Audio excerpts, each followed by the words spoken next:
Tune in on Monday with Dreak Swift. Call in and let us know your 2 cents. Tune in on Monday with Dreak Swift. Call us up and we gon' talk about the topic. Tune in on Monday with Dreak Swift. Call in and let us know your 2 cents. Tune in on Monday with Dreak Swift.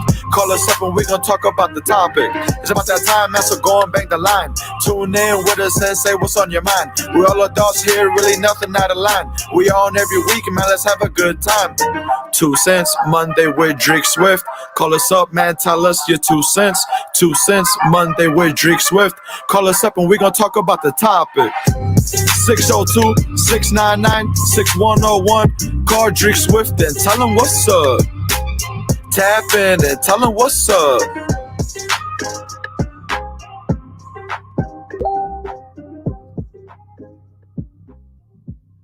What up, though? It is the mandatory Monday for Rito. I don't know where he's at. He might be stuck in traffic. So I guess I'm going to go solo at this.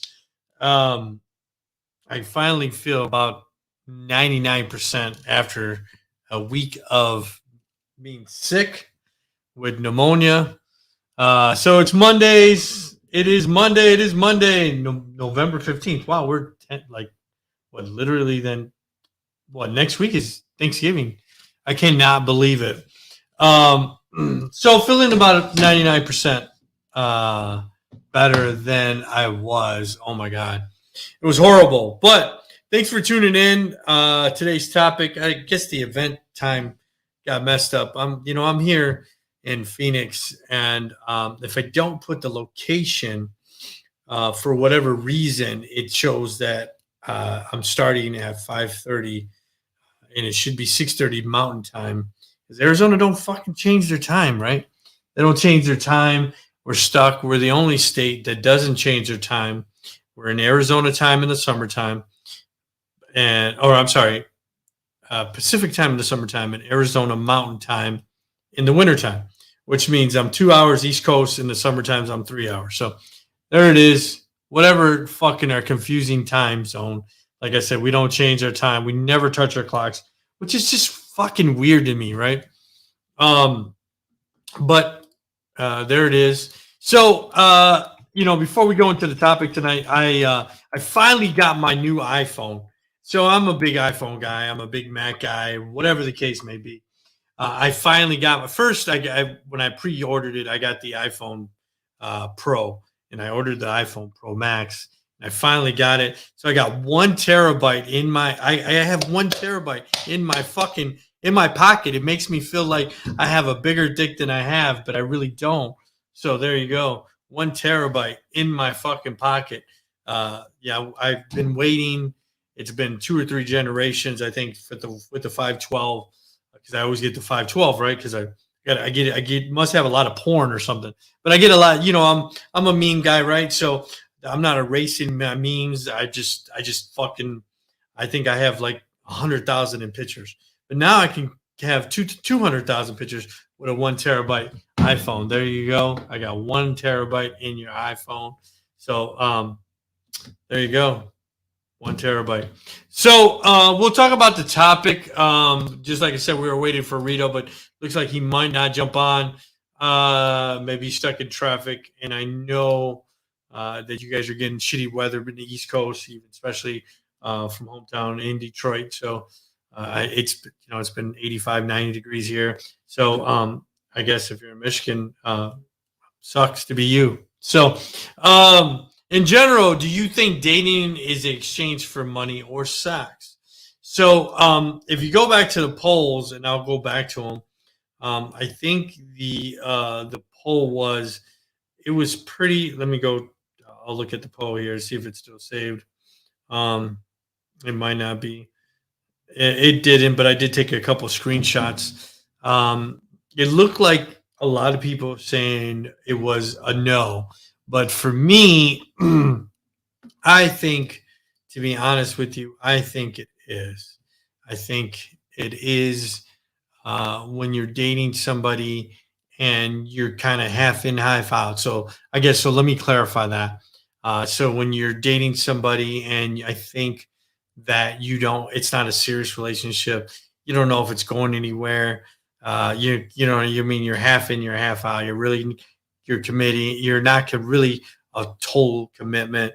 You possibly could be seeing people on the other side, on the side, and maybe you guys haven't clarified your relationship. I think sometimes that those lines could be watered down. They could be, a lot of those things could be loosely, right? They could be loose because those lines are not clarified. And the biggest thing I think when you're dating is assumption, right? It's assuming. I'm assuming that she's not seen anybody, or I'm assuming that he's not seeing other people. But assumption part of a relationship is the biggest clusterfuck ever, because if you guys are not communicating and you guys are not talking and you guys are not, because it is the elephant in the room, right? Oh, I don't really want to ask her that question. Then I'm going to be painted into the corner. And then because if you're trying to clarify whether if you are that only person or you are only seeing that one person, I think at the time, yeah, it is exchange for, money is exchange for sex, because when it comes down to it, unless you guys don't have that type of relationship, there's people that are on the first date, second date. Hey, it's like, hey, you're going to put out, maybe you're not. But if a guy takes a girl to dinner, right? A nice steak dinner, let's say he spends, $60, $100, something along those lines.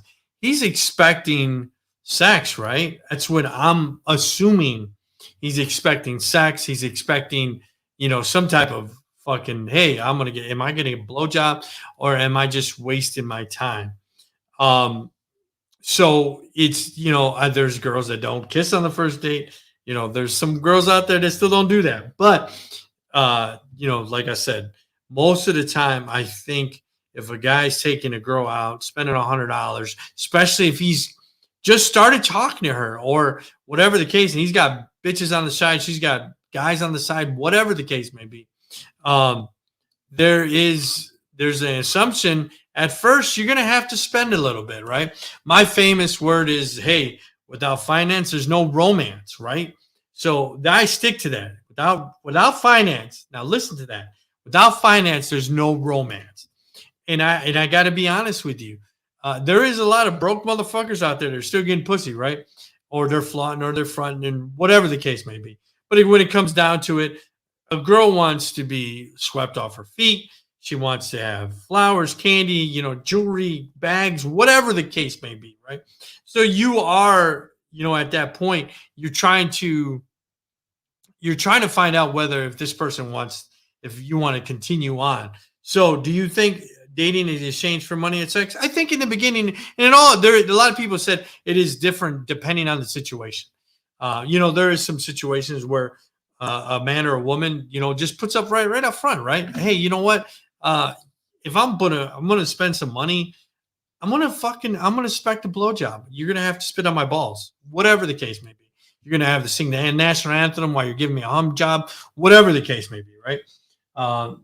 So I think a lot of times guys assume that they're gonna get some pussy if they're gonna spend some money, and if you guys have that relationship where you're actually able to be open and you guys are able to talk about it and you guys are two adults, I'm 48 years old. I'm not 20. So I'm not like, it's not a roll of a dice anymore. Right. So you're not going to be like, shit, I'm going to spend $40 or whatever. And, maybe I might get some ass, maybe not, you know what I mean? But you know what I mean? Like, I think we're two adults and you can expect that. Or you can talk about it, right? That's the way I see. So my conclusion is that in the beginning, or depending on the situation, I believe that it is at that point in exchange for sex. And my thing is, like I said, without finance, there is no romance. And there is girls that don't want that stuff, but I got to be honest with you. Every girl wants those candies and they want those jewelries and they want those, you know what I mean? They want to be swept off their feet. So are you going to spend some money? Sure. You're going to spend some money. Is it cheaper to go get a whore and spend money and you know up front, hey, I'm going to pay her $350? Sure, if that's what you want. You can go to Nevada, go to a legal brothel, spend $350, get a blowjob. They come out, they have a menu. They say, hey, this is what a blowjob costs. This is what a fucking anal costs. This is what costs a threesome. This would cost a foursome. And you have a menu right up front, right? And you know exactly what you're going to spend. Hey, sometimes it works for you. You know what I mean? There's guys that don't want to be in a relationship and they rather just say, hey, you know what? I'm going to go to a fucking brothel. I think prostitution be legal all over the country. I think that you should be able to go to, if you want to go to a brothel and you don't want to have a girl and you want to go get fucked at a legal brothel, I think prostitution should be legal, just like marijuana should be legal across the board. That's the way I feel. So I think that's pretty much it. I don't think Real's going to jump on. I think I got some topics for next week. It doesn't look like we're going to get any callers. I think it was confusing on the time. So a lot of people were confused on the time. No problem. I was just responding back to a couple of people. I reached out to a couple of people. Hey, call in, but it looks like they're busy. Oh, I got somebody just checked in. I can't see. It says greet, so you must be on one of the other pages. No, I want you to be consistent. I want you to take me to the lead. I want you to feel safe. Alexis, if you want to call in, it is 602-699. I'll put it on the board. Where is it at? There it is. 602-699-6101. If you want to weigh in, go ahead. I'll stay on a couple of more, about 10, 15 seconds. If you want to call in, you can. Love to hear your view. Love to have a conversation with you if you want. 602-699-6101. That is the number you can call if you want to tune in or if you just want to chime in. Oh, she's at work. Okay, so thank you. Thank you for clarifying that. So I'll end that. Let me get to the next the next topic. I had a couple. Says when your partner cheats on you and you take them back, do they lose respect for you? That's one of them that I was looking at. The other ones, would you be insulted if a man told you he wanted to sex on the first date or only if he expects it? I like that one better. Just for the next topic, just because it's kind of in the same realm. So I think I'm going to roll with that. Would you be insulted if a man told you he wanted to have sex with you on the first date or only if he expects it? So there you go. Next Monday, same time, 5:30 Pacific, 8:30 Eastern time. Every Monday, 2 cents with Dreak Swift. And then don't forget, Wednesday we have DJ Lito coming on. Same time as Monday's show. He's coming on Wednesday. Saturday's show, we got a pretty good topic on Saturday's show. I actually didn't come up with this topic. I think Tori did. Should you tell your friend or his or her significant other if he or she are making sexual advances towards you? I know that's definitely a kind of a hot topic. So once again, should you tell your friend his or her significant other is making sexual advances towards you? So basic topic right there for next Saturday. So tune in. Make sure you guys are going to wordonthestreetpod.com to subscribe to the Word on the Street. Go to any of your platforms, iTunes, Spotify, iHeart, Google, all those. Almost all the shows are available on all platforms. Make sure you go into, I know it's hoodie season. You can get a hoodie. You can get a beanie. I know it's getting cold out there in the East Coast. Wordonthestreetmerch.com. So I want to thank everybody for tuning in. You can always follow me at Dreak Swift on all platforms. So thanks, guys. Thanks for tuning in. I'll see you next Monday. I'll see you this Wednesday. Make sure you always are washing your hands, wearing a mask, and washing your ass. And I'm out of here, okay? Peace out. Tune in on Monday with Dreak Swift. Call in.